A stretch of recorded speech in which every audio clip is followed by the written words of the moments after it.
Everyone, welcome back to my YouTube channel. आज की video में हम लोग कवर करेंगे कि किस तरीके से मैंने 100 आउट ऑफ 100 स्कोर किया मैथ्स में। तो आप लोगों को सारी चीज़ें देखनी है, बेस्ट पेपर से लेकर वर्स्ट पेपर, सारे पेपर हम लोग देखने वाले हैं। ये सारे नंबर मैंने ही अपने कोचिंग में अचीव किए थे, ठीक है। तो 37 आउट ऑफ 50 वाले पेपर को आपको एनालाइज करना है और 75 आउट ऑफ 80 वाले, जिसमें आपको डिफरेंस देखने को मिलेगा। क्या सिर्फ आंसर राइटिंग की वजह से नंबर्स में थोड़ा सा डिफरेंस आता है, या आपकी मिस्टेक्स कहाँ हो रही हैं वो चीज़ आप देखना, और आप लोगों को अपना भी इसी तरीके से देखना है, ठीक है। सेक्शन लिखो, मार्जिन ड्रॉ करो, रफ वर्क अगर कर रहे हो तो साइड से मार्जिन ड्रॉ करके करो। आप लोग देख ही रहे होगे वो चीज़, तो ठीक है। क्वेश्चन में अगर फिगर गिवन है तब भी फिगर बनाओ, क्योंकि अगर कभी क्वेश्चंस नहीं आ पाते हैं तो फिगर के भी मार्क्स हाफ हाफ मिल जाते हैं, ठीक है। उसके बाद जैसे कि आप लोग देख सकते हो फिगर ड्रॉ किया गया है पेंसिल से। चाहो तो पेंसिल से ड्रॉ करो, पेन से ड्रॉ करो, but I prefer you to make it through pencil only, okay. उसके बाद अगर आप लोग नेक्स्ट देख रहे होगे वॉल्यूम वगैरह पर क्वेश्चंस हैं, तो उसको एक एक इम्प्लाइज का साइन लगाओ। इम्प्लाइज दिस, है ना। कंस्ट्रक्शन वाले वर्क में कंस्ट्रक्शन करो। इसमें गलत था आंसर, बट फिगर ड्रॉ करने की वजह से क्वेश्चन पे मार्क्स मिले हैं, और थोड़ा सा प्रोसीजर भी सही किया था तो उसके मार्क्स हैं। तो स्टेप वाइज मार्किंग होती है मैथ्स में। तो अगर आप लोगों को आधी भी कैलकुलेशन आती है तो प्लीज़ उसको करके आना, क्योंकि फिगर के मार्क्स, स्टेप वाइज मार्किंग, ये सारी चीज़ें आपके लिए बेनिफिशियल हो सकती हैं अगर आप लोगों का आधा क्वेश्चन आप लोग अटेम्प्ट कर रहे हो। ब्लैंक मत छोड़ना, जो भी गिवन है ना क्वेश्चन में वो लिख देना चाहें, उसका हाफ मार्क्स मिल जाएगा, लेकिन क्वेश्चन को ब्लैंक नहीं छोड़ना है। गिवन दे रखा है अकॉर्डिंग टू क्वेश्चन, ये सारे वर्ड्स का अगर आप यूज़ करोगे तो आपकी कॉपी एनहेंस होके आएगी, ठीक है। आंसर को लॉक करना मत भूलना, इम्प्लाइज दिस का साइन लगाना मत भूलना।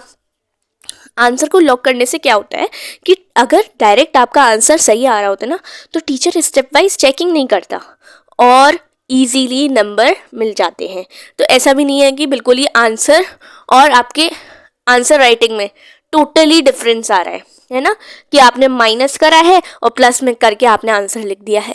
तो आंसर याद करने से या रटने से कुछ नहीं होगा, आपको कैलकुलेशन भी आना चाहिए, ठीक है। उसके बाद हाँ, आंसर को लॉक करना नहीं भूलना है।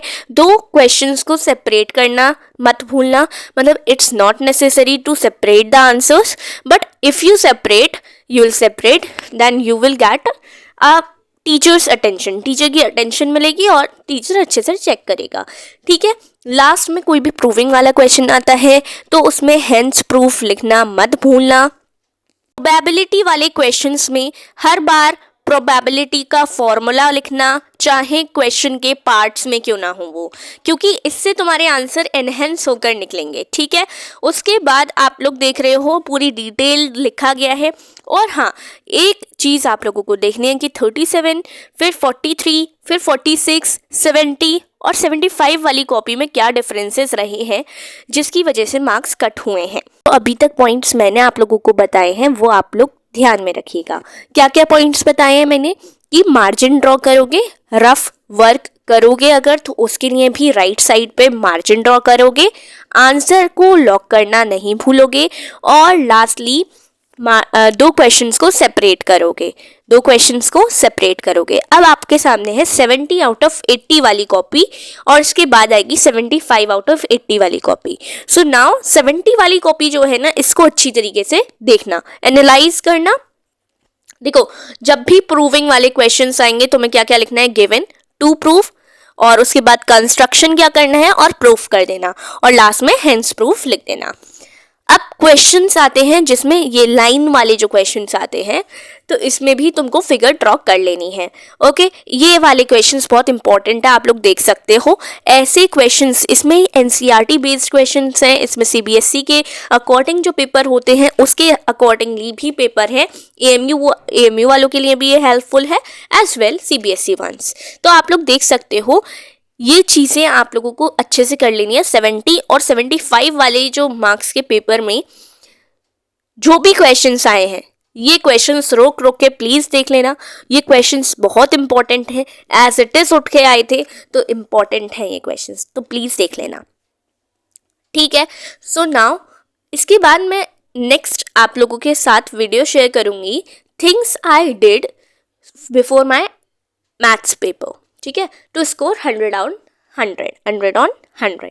सो उसके लिए आप लोग चैनल को सब्सक्राइब कर देना। और आप लोगों को पता ही होगा चैनल पे 2K सब्सक्राइबर्स इस ईयर का गोल है, तो आप लोग प्लीज़ प्लीज़ प्लीज़ सब्सक्राइब करें। अगर आप लोग चैनल पे नए हैं तो सब्सक्राइब प्लीज़। तो नाउ अब आप लोग देखिए, देखो LHS is equals to RHS वाले जो क्वेश्चंस होते हैं, तो उसके लिए तुम क्या करना, LHS पहले सॉल्व करना, फिर RHS सॉल्व करना, और उसकी वैल्यूज को उठा के इक्वेशन 1 इक्वेशन 2 करके उसको क्या कर देना, इक्वेट कर देना, LHS is equals to RHS, ठीक है। ऐसे क्वेश्चंस भी आते हैं। देन आप लोग देख रहे हो इसमें किस तरीके से करना है, इक्वेशंस बनाओ, इक्वेशंस को सॉल्व करो, एंड अभी तक जो भी आप लोगों ने देखा वो सारी चीज़ों को आपको माइंड में रखना है। फिगर देख सकते हो, फिगर ड्रॉ करो, ये क्वेश्चन बहुत इंपॉर्टेंट क्वेश्चन है, ठीक है। इसमें सारी SAS वगैरह सब लग जाता है, इस वजह से ये क्वेश्चन इंपॉर्टेंट है। इंपॉर्टेंट क्वेश्चंस को भी आप लोगों को मार्क करना है। NCERT के क्वेश्चंस पहले करने हैं, कोई एक्स्ट्रा बुक की ज़रूरत नहीं होती। CBSE एज वेल एज आपके AMU के लिए, दोनों में ही आपके CBSE, भाई ऐसा नहीं है NCERT से उठ के नहीं आते क्वेश्चन, CBSE में आते हैं, बस वैल्यूज चेंज कर दोगे। AMU में भी यही होता है, वैल्यूज चेंज कर देते हैं, same as it is question नहीं देंगे, थोड़ा सा कॉन्सेप्ट को हिला देंगे, मतलब अलग सा क्वेश्चन कर देंगे उसको, ऐसा लगेगा ये तो NCERT में था ही नहीं, हमने तो ऐसे क्वेश्चंस पढ़े ही नहीं, हमने RD शर्मा करी नहीं है, तो हम अब क्या करें। तो इतना ज़रूरी नहीं है कि RD शर्मा तुम करो, और ऐसा नहीं है RD शर्मा करने वाले बच्चे के अच्छे नंबर आएंगे 100%, ऐसा बिल्कुल नहीं है। जो NCERT कर लेगा ना बहुत अच्छे से NCERT प्रिपेयर कर लेगा। और अभी CBSE वालों के लिए बहुत टाइम है, आई थिंक 10 में उनका पेपर है, 10 मार्च में, तो उनके लिए बहुत ज़्यादा टाइम है, और AMU वालों का अभी 1 मार्च को आई थिंक। तो इन दोनों के लिए ये वीडियो मैंने बनाई है, आप लोग अच्छी तरीके से इसको प्रिपेयर करो। ऐसा नहीं है बहुत कम टाइम है, हमने तो बिल्कुल नहीं पढ़ी थी NCERT अभी तक। NCERT अभी भी पढ़ना शुरू करोगे तो 10 दिन में आराम से हो जाएगी, और 1 मार्च तक आराम से हो सकती है AMU वालों के लिए भी। और क्या क्या मैंने किया था, एक दिन पहले भी NCERT पूरी करी जा सकती है क्या? हाँ बिल्कुल करी जा सकती है, बट कुछ पर्टिकुलर क्वेश्चंस जो आपको लगता है आए हुए हैं PYQ में, वो पर्टिकुलर क्वेश्चंस ही कर सकते हो एक दिन पहले। पूरी NCERT तो आप ऑब्वियसली नहीं कर पाओगे एक दिन में, तो इसको सीक्वेंस में बनाएंगे कि 5 चैप्टर आज कर लिए, 5 बाद में कर लिए, तो इस तरीके से करोगे तो आपका आराम से हो जाएगा सिलेबस कंप्लीट। सो यहाँ आप लोग सेक्शन B देख रहे होगे, तो मेरा जो करने का स्टाइल था कि सेक्शन B पहले किया, फिर सेक्शन A किया, फिर C किया, फिर D किया, इसी तरीके से मैं अपने बोर्ड्स में करके आई हूँ। पहले सेक्शन B किया था, फिर सेक्शन A किया था, एंड लास्ट में मैंने सेक्शन C एंड D किया था, क्योंकि वो 4 मार्क्स ही होते हैं, बट टीचर्स कहते हैं सेक्शन D पहले कर लो, इस तरीके से रहता है। बट सेक्शन B अगर कर लोगे तो 2 मार्क्स वाले तो तुम्हारे सिक्योर हो गए। सेक्शन A जिस तरीके से आप लोगों को सही लगे वैसे करना, मैंने इस तरीके से किया था, section B, then A, then C, then D। इससे तुम लोगों को ये हो जाएगा, इतने मार्क्स तो हमारे कंफर्म है, बाकी हमें सेक्शन D पर ध्यान देना है, ध्यान से उसको करना है, ठीक है। चैनल पे नए हो तो सब्सक्राइब करना। Till then take care, bye bye.